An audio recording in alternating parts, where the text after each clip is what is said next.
Imagine coming home at like 1:45 in the morning. Right. You're totally exhausted. Yeah, exactly. You're tired, you pull up to your apartment building, and you step inside the front vestibule, and you find the hallway completely pitched in darkness. Just pitch black. Pitch black. Because every single light bulb in the corridor, like across all 3 floors of the building, has been deliberately unscrewed. Which is just, it's so unsettling to even picture. It really is. So you feel your way through the dark to your door, and you find it unlocked. You walk in, you peek into your child's room, and you see a figure asleep in the bed. So you think, okay, everything's fine. Right, you breathe this huge sigh of relief. But then hours later, you wake up, walk back into the room, and realize the person sleeping in that bed isn't your child. Oh, man. It's your child's friend, and your child is just gone. It's terrifying because it forces you to question your fundamental sense of reality, Yeah. in a space that's supposed to be completely secure.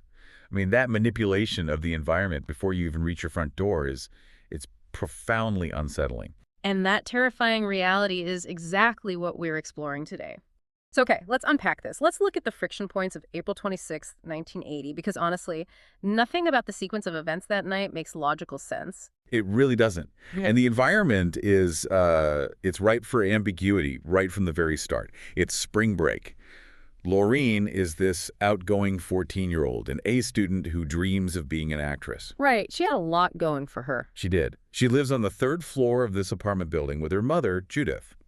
Now, on this specific Saturday, Judith heads to Boston with her boyfriend for a tennis match. Leaving Laureen at home. Right. Laureen decides to stay home, and she invites friends over to the apartment. The official record usually points to a 14-year-old female friend and a 21-year-old male friend being there. Though, some local sources suggest there might have been like another 18-year-old male present too. Yeah, the sources are a bit conflicting there. But either way, you have an unsupervised apartment and teenagers drinking beer and wine. Right. And looking at the timeline, the detail that completely derails my understanding of the night is the male friend sneaking out at like 12:30 a.m. Yes, the back door exit. Right.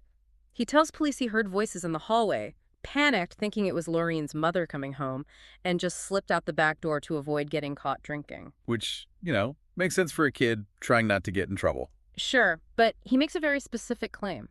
He says he heard Laureen lock that back door behind him. Yet, 45 minutes later, when Judith actually arrives home, she finds the front door unlocked, the back door wide open, the female friend asleep in the bed, and Laureen is completely gone. And that brings us right back to the unscrewed light bulbs in the hallway. Yeah, the light bulbs. Because this is where you see the paralysis of ambiguity in an investigation. The light bulbs force you to weigh entirely innocent explanations against highly calculated predatory behavior. Okay, but I have to challenge the premeditation angle here, though. Knowing the setting like unsupervised teenagers drinking, could the unscrewed light bulbs just be an incredibly dumb, drunken prank? I mean, it's possible. Right. Teenagers do stupid things. If we assign this sinister, like, movie villain intent to the light bulbs, aren't we risking framing the entire case through a lens that might not actually exist? It's a fair question. It really is. Yeah. But think about the actual mechanics of that specific prank. Drunk teenagers are, well, they're impulsive. You sure? If they want to cause trouble, they smash a light bulb, or maybe they unscrew the one right outside their door. But systematically moving through 3 separate floors of an apartment building. Reaching up to every fixture. Exactly. Reaching up and unscrewing every single bulb enough to break the circuit without dropping them. That requires time, methodology, and pretty quiet execution. Okay, yeah, when you put it like that, it sounds way more methodical. Right. It suggests someone intentionally darking out an entire environment to move through it unseen. But because you can't definitively rule out a prank, investigators are just paralyzed.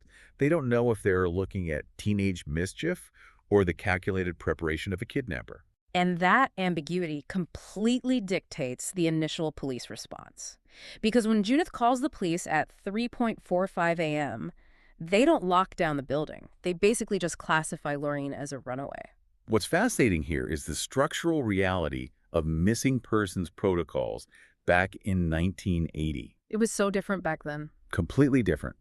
Today, an unexplained disappearance of a minor triggers an immediate aggressive response. Alerts go out, things happen fast. But in 1980, runaways were largely viewed by law enforcement as administrative headaches, not imminent crimes. Wow, just a headache. Yeah. And Laureen had been described by some family as quote-unquote troubled. She had experimented with marijuana and alcohol. She had allegedly talked about running away But it's before. pretty standard teenage stuff, honestly. It is. But to a patrol officer in that era, that profile was enough to file a report and essentially just wait for her to get hungry and come home. But the physical evidence in the apartment screams the exact opposite. I mean, if someone is running away voluntarily, they pack a bag, they take money. They take something, yeah. At the very least, they take their clothes. Laureen left all of that. But the detail that anchors this entirely for me is the shoes. She left her brand new birthday sneakers sitting right there in the living room. The sneakers are huge. It's the 1980 equivalent of leaving your smartphone on the kitchen counter today. You only do that if you are stepping outside your door for exactly 2 minutes. You don't leave your phone. No, you really don't. That is the cognitive dissonance of this case. You do not run away to start a new life in your socks. Exactly. But because the police applied the runaway label based on her behavioral profile, this catastrophic cascade of investigative failure occurred. They lost the window. They did. The first 48 hours of a disappearance are scientifically critical. Trace evidence degrades. Witnesses forget details. Suspects travel.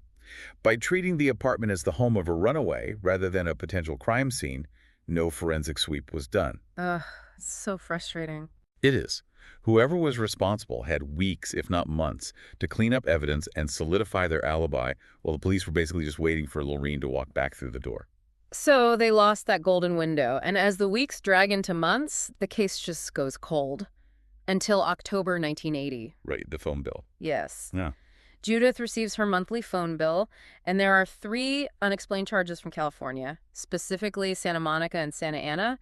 And, I mean, Judith has 0 ties to California. Laureen has no ties to California. And desperate for any lead, Judith suspects Laureen must have placed these calls. Investigators trace them, and this is where the narrative splinters into some incredibly dark territory. Yeah, it gets really intense here. 2 of the calls were made from a motel payphone to another motel in Santa Ana. The third call, however, was placed to a teen sexual assistance hotline run by a California physician. And the physician's story shifts, which is super suspicious. In 1980, he denies knowing anything. But 5 years later, in 1985, an investigator follows up, and suddenly this doctor claims his wife occasionally housed runaway girls, and that one of them might have been from New Hampshire. Which introduces the horrifying hypothesis of human trafficking. Right. If Laureen was in California calling these specific numbers, the implication is that she was lured or forced into a nationwide underground network. Investigators start tumbling down some deeply disturbing rabbit holes at this point. Like the adult film connections. Exactly. The doctor's wife supposedly knew Annie Sprinkle, a well-known adult film star at the time. Police actually began screening adult films, literally looking for Laureen's face in the background. Which is wild. They eventually cleared Annie Sprinkle of any involvement, but then they discovered that one of the California motels linked to the calls was frequented by a known child pornographer who went by the name Dr. Z. It's horrifying.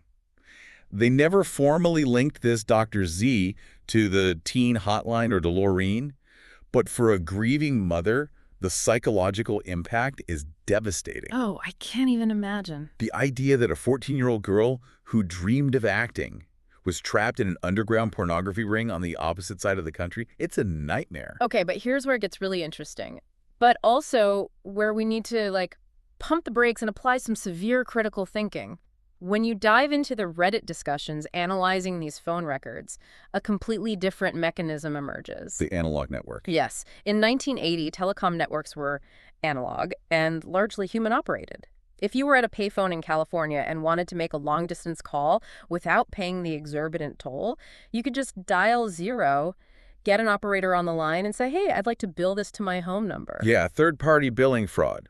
Huh. It was incredibly common because operators didn't have automated verification systems. Right. They couldn't check. They just typed in whatever 10-digit number you read out to them. Exactly. So people would just invent fake numbers or use random numbers they had memorized to bypass the charges.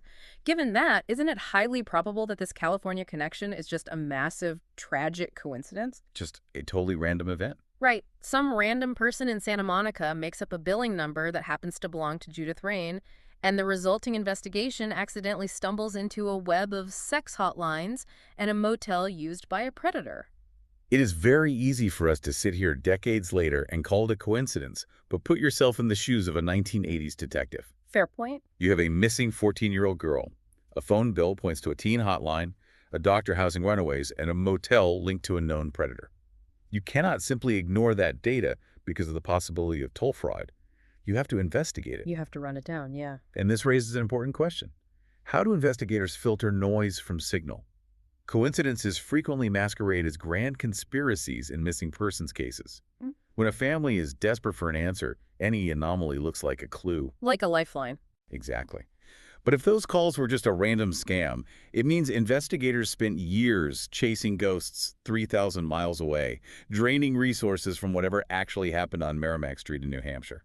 And while law enforcement is chasing those ghosts out west, the nightmare is playing out at home in the most agonizing way imaginable.